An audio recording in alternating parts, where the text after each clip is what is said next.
I will speak as one who has journeyed with Kenya and who wishes this country well. I believe strongly that no matter our disagreements, our visions and disappointments, we have to have our country first. We may hold as lofty visions,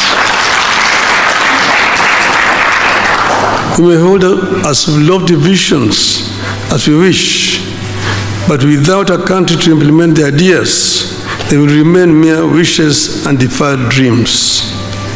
An imperfect nation making efforts to become a more perfect union is preferable to a nation that went under. So this meeting is taking place at a particularly opportune moment.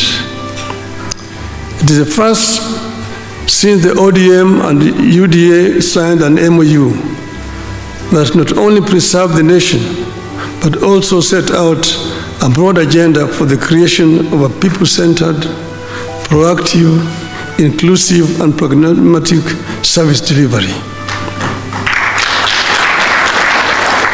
The review also comes at a trying time for the country, emerging for those demanding better services and more say in government. The ferment is also driven by those who feel they have to be in power. Both categories are citizens of Kenya. They deserve a hearing. It is my hope that this policy and performance review could lead to a better understanding and ownership of the government by the people. With the lessons from the recent past, I would say that going forward, everything has to be about the people, not the leaders. One of the lessons I hope you have picked is that without the people's understanding and ownership of government policy design and execution, a perception will persist that the government is not delivering. So the persistent concern going forward must be, are we carrying the people along? The country has seen upheavals in recent days. While there are those praying for more of such turmoil as a possible path to power, there are millions of others working and praying for the nation to overcome, stand, and thrive, no matter our political differences. My position is that leaders are put in place for difficult times to help turn the tide by providing solutions. We are put in place to merely, we are not put in place to merely follow the current. The challenge the national executive must impress on its officials is that they consistently ask themselves, are we leading or following the people? In a time of challenges, are we trying to turn the tide merely or trying to survive by doing what is easy and popular? Are we listening to the people or merely talking at them? From outside, you've seen leaders running away from leading and opting for what is easy and popular. In the budget of 2025-26, we have seen an attempt by the government to address the concerns that led to the upheavals of last financial year. Going forward, the government must look into more avenues for more response to the burdens of the people. This government must do, not in order to be popular or to win the next election, but because it is the right thing to do.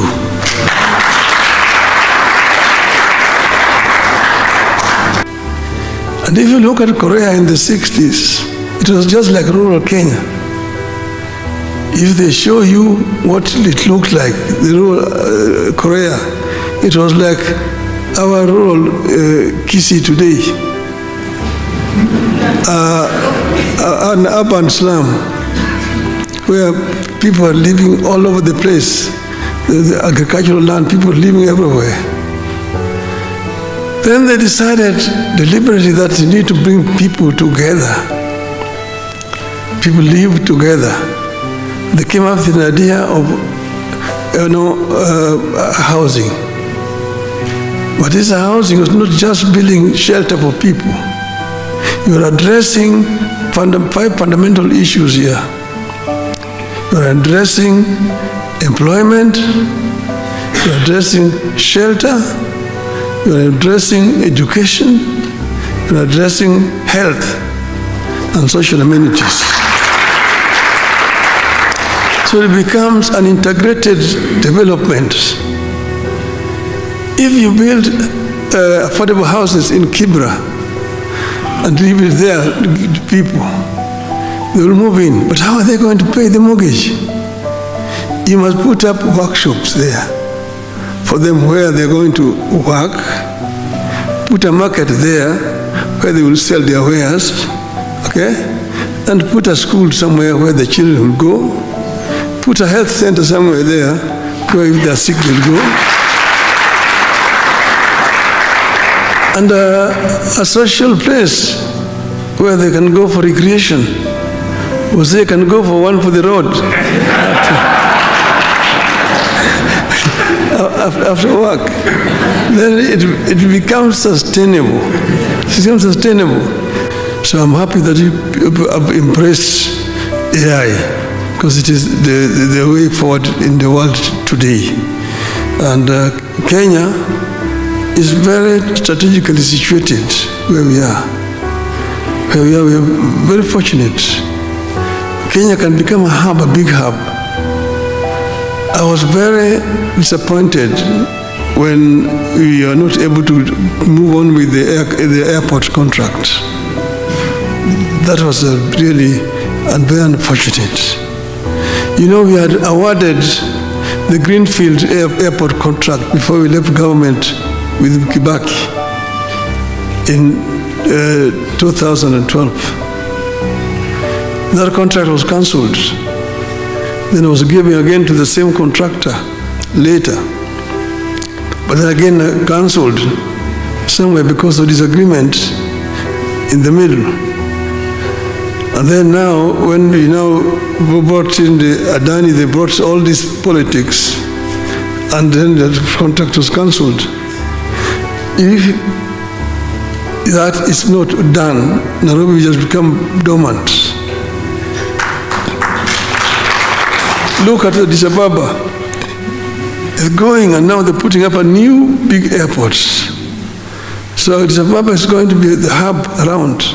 Ethiopian Airlines is the dominant airline now on the continent. Kenya Airways can do the same. Kenya Airways can be the carrier in the continent because South Africa went down. But we are not doing it. You need to find a way. Look at Emirates. The people in the Emirates there do not look at that airline for making profits.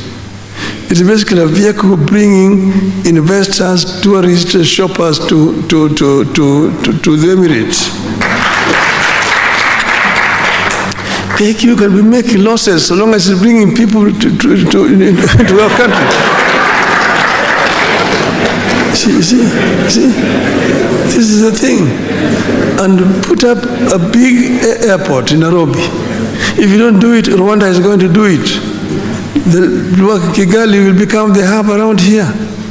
You can do it here in Nairobi, and Nairobi becomes the hub and become the Dubai of Africa.